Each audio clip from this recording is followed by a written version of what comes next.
Indian രാഷ്ട്രീയത്തിൽ ഒരു വലിയ ചോദ്യചിഹ്നമായി മാറുകയാണ് ശശി തരൂർ. ആർക്കൊപ്പം? ചില നേരത്ത് തോന്നും കോൺഗ്രസിന്റെ ഉഗ്രൻ നേതാവ്, ചില നേരത്ത് കോൺഗ്രസിനകത്തെ എതിരാളി. സത്യത്തിൽ പുള്ളി എന്താണ്, ആർക്ക് വേണ്ടിയാണ് അദ്ദേഹത്തിന്റെ രാഷ്ട്രീയം നിലകൊള്ളുന്നതെന്നോ മനസ്സിലാകുന്നേയില്ല.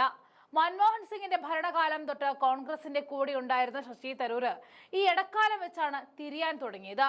അതെന്തിന്റെ അടിസ്ഥാനത്തിലാണെന്ന് മനസ്സിലാകുന്നേയില്ല.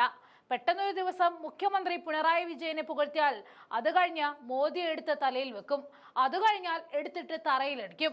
നിലപാടുകളിൽ വ്യത്യസ്തത പുലർത്തുന്ന ശശി തരൂർ ഇപ്പോൾ എത്തിയിരിക്കുന്നത് മോദിയെ എടുത്തിട്ട് അലക്കിക്കൊണ്ട് തന്നെയാണ്. കഴിഞ്ഞ മാസം വരെ പുകഴ്ത്തിയ ആളാണിതെന്നും കൂടി ഓർക്കണം.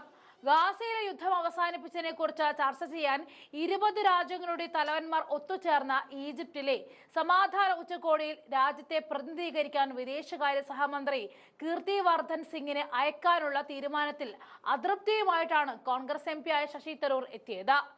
Palestine president Muhammad Abbas, US president Donald Trump, UK-യുടെ കെയർ സ്റ്റാമർ എന്നിവർ പങ്കെടുത്ത യോഗത്തിലാണ് ഇന്ത്യക്ക് ക്ഷണം ലഭിച്ചത്.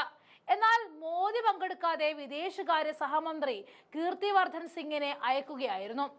പ്രധാനമന്ത്രി നരേന്ദ്രമോദിക്കാണ് ക്ഷണം ലഭിച്ചത്.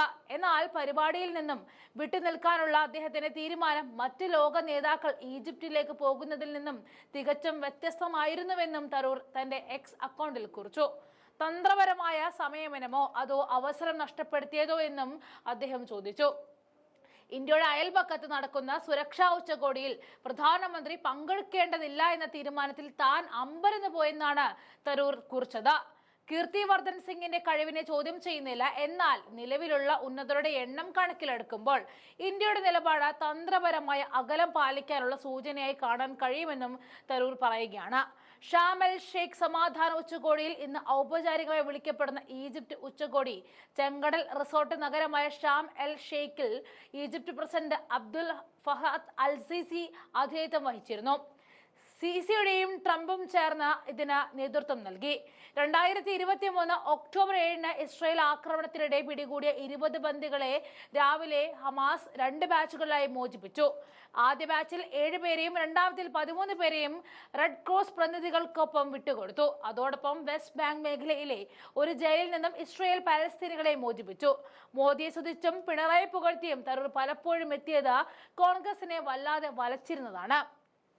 എന്നാൽ നീണ്ട ഇടവേളയ്ക്ക് ശേഷം തരൂരിനെ കോൺഗ്രസ് വേദിയിൽ കണ്ടതും പലർക്കും കല്ലുകടി ഉണ്ടാക്കിയിരുന്നതാണ്.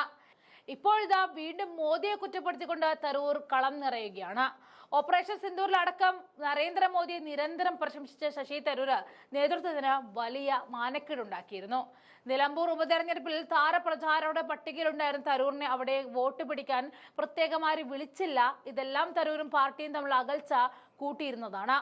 തിരുവനന്തപുരത്തെ പരിപാടികളിലേക്ക് തരൂരിനെ വിളിക്കില്ല എന്ന് K മുരളീധരൻ തുറന്നു പറഞ്ഞതും വലിയ വാർത്തയായതാണ്. എന്നാൽ ഉപരാഷ്ട്രപതി തെരഞ്ഞെടുപ്പിന് അടക്കം രാഹുൽ ഗാന്ധി വിളിച്ച യോഗങ്ങളിൽ തരൂർ പങ്കെടുത്തിരുന്നു. അങ്ങനെ ഇടയ്ക്കിടയ്ക്ക് അഭിപ്രായങ്ങൾ മാറ്റിയും മറിച്ചും പറയുന്നത് കൊണ്ട് സ്വന്തം പാർട്ടിക്കാർ പോലും തരൂരിന് വിശ്വാസമില്ല എന്നതാണ് മറ്റൊരു സത്യം. സത്യത്തിൽ ശശി തരൂർ, നിങ്ങളോട് നമുക്കും ഒന്നേ പറയാനുള്ളൂ. നിങ്ങൾ ചില നേരത്ത് ഒന്നും ചെയ്യാതിരിക്കുന്നതാണ് നല്ലത്. Eat 5 star.